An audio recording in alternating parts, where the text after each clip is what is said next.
উলুবেড়িয়া বীরভূমের পর এবার উত্তর দিনাজপুর। স্বাস্থ্যকর্মীকে আপনাদের জানিয়ে রাখি, রীতিমতো নার্সকে ধমক দিচ্ছে তৃণমূল নেতা।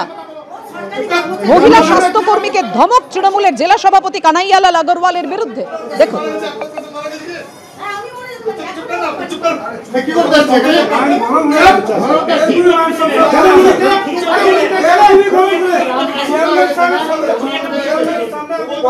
একদম মুখ বন্ধ করে রাখবেন।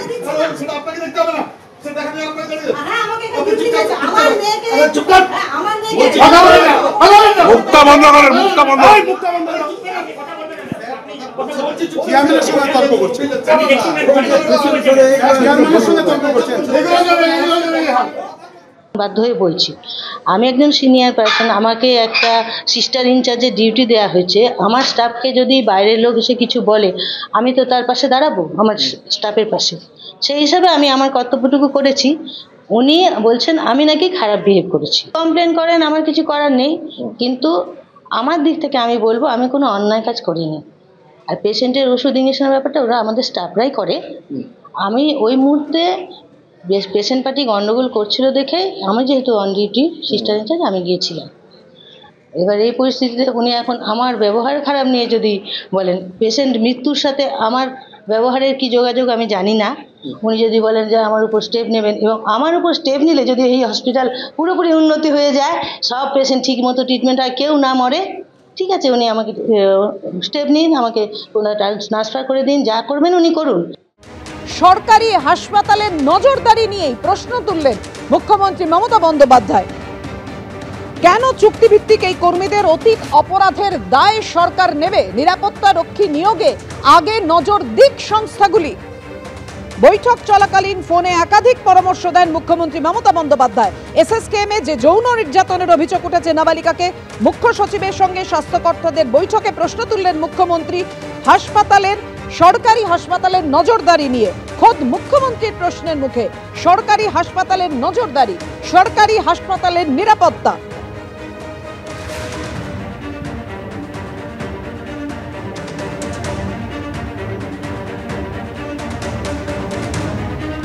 এসএসকেএমে যে ভয়ঙ্কর ঘটনা ঘটেছে, এক নাবালিকাকে যৌন নির্যাতন, যে নিরাপত্তা রক্ষীর বিরুদ্ধে অভিযোগ উঠেছে তাকে গ্রেফতার করেছে পুলিশ, কিন্তু সেই নিরাপত্তা রক্ষী আগে এসএসকেএমে কাজ করত, তারপর সেখান থেকে সাসপেন্ড হয় সে, এমনই জানা গেছে, এবং তারপর এনআরএসে কাজ করত।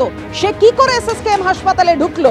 একেবারে নিজেকে শিশুরোগ বিশেষজ্ঞ পরিচয় দিয়ে এসএসকেএম হাসপাতালে ঢুকে ওই নাবালিকার ওপর যৌন নির্যাতন চালায় বলে অভিযোগ।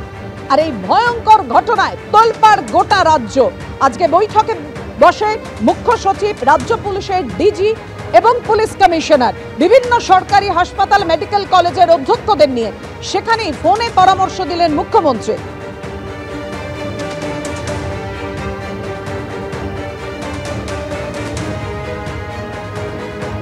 কথা বলবো, আমাদের সঙ্গে রয়েছেন আমাদের প্রতিনিধি সন্দীপ সরকার।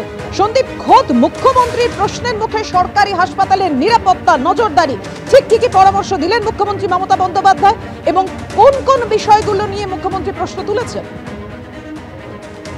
দেখো, সিএম যে বিষয়ে তার অসন্তুষ্টের কথা জানিয়েছেন তা হলো কেন শুধুমাত্র দুটি বিভাগ নিয়ে বারবার প্রশ্ন উঠবে, কেন শুধুমাত্র পুলিশ এবং স্বাস্থ্য এই দুই বিভাগ, এই দুই দপ্তর নিয়ে বারবার প্রশ্ন উঠছে, এই প্রশ্ন মুখ্যমন্ত্রী তুলেছেন।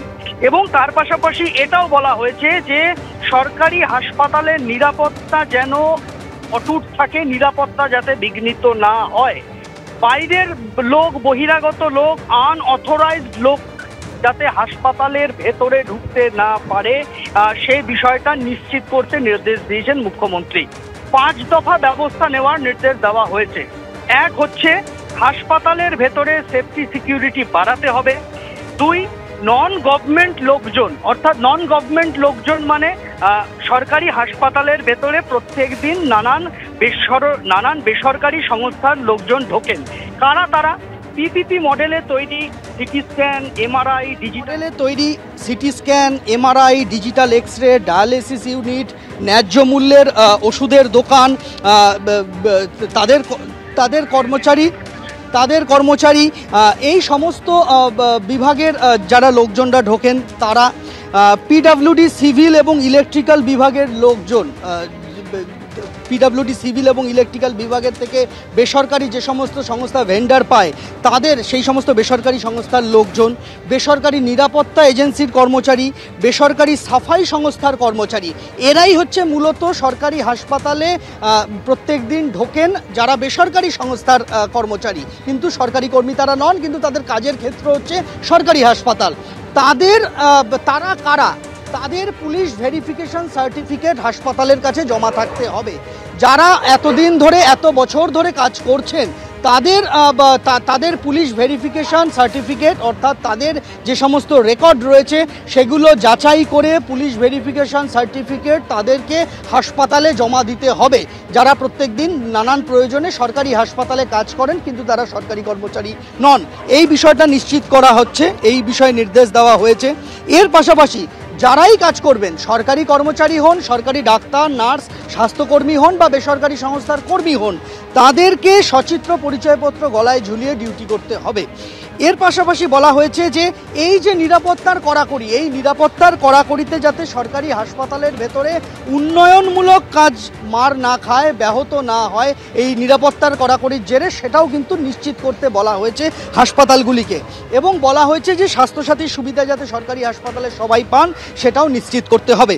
আজকের এই বৈঠকে মূলত যে বিষয়গুলি উঠে এসেছে তা হলো সরকারি হাসপাতালের ভেতরে যারা এই সমস্ত কাজ করতে ঢোকেন বেসরকারি সংস্থার লোকজন, তারা সরকারি হাসপাতালের ভেতরের আটঘাট ভালো রকম জানেন, গলিগুচি ভালো রকম জানেন, ফলে তাদের এই সমস্ত লোকজনকে নিয়েই কিন্তু নানান জায়গায় প্রশ্ন উঠেছে।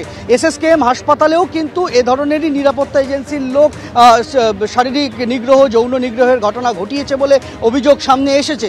ফলে এই জায়গাটা নিশ্চিত করতে চাইছে সরকার এবং এই বিষয়ে কিন্তু প্রয়োজনীয় পদক্ষেপ করতে বলা হয়েছে।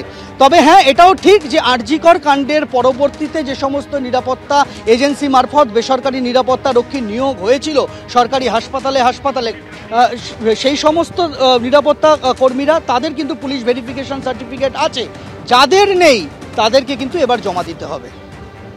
সন্দীপ, তুমি আমাদের সঙ্গে থাকো। কালীপুজোর বিসর্জনকে ঘিরে ফের আক্রান্ত প্রতিবাদী, গড়িয়ার পরে বা টালিগঞ্জে আক্রান্ত প্রতিবাদী, শব্দবাজি ফাটানোয় প্রতিবাদ করে আক্রান্ত, বাড়িতে ঢুকে মারধর পরিবারের সদস্যদের।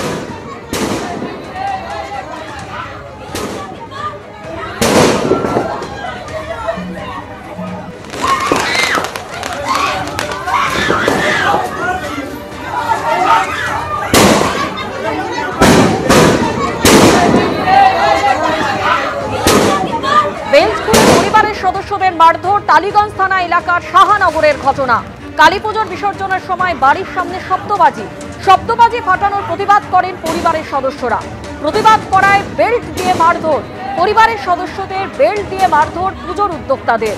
বাড়িতে ঢুকে বাঁশ দিয়ে ভাঙচুর চালানো হয়, অভিযোগ আক্রান্ত পরিবারের। আতঙ্কিত হয়ে তৃণমূল সাংসদ মালা রায়কে ফোন করে আক্রান্ত পরিবার। ফোন করা হয় টালিগঞ্জ থানার পুলিশকেও। ঘটনাস্থলে আসেন মালা রায়। ঘটনায় দুজনকে গ্রেপ্তার করেছে পুলিশ।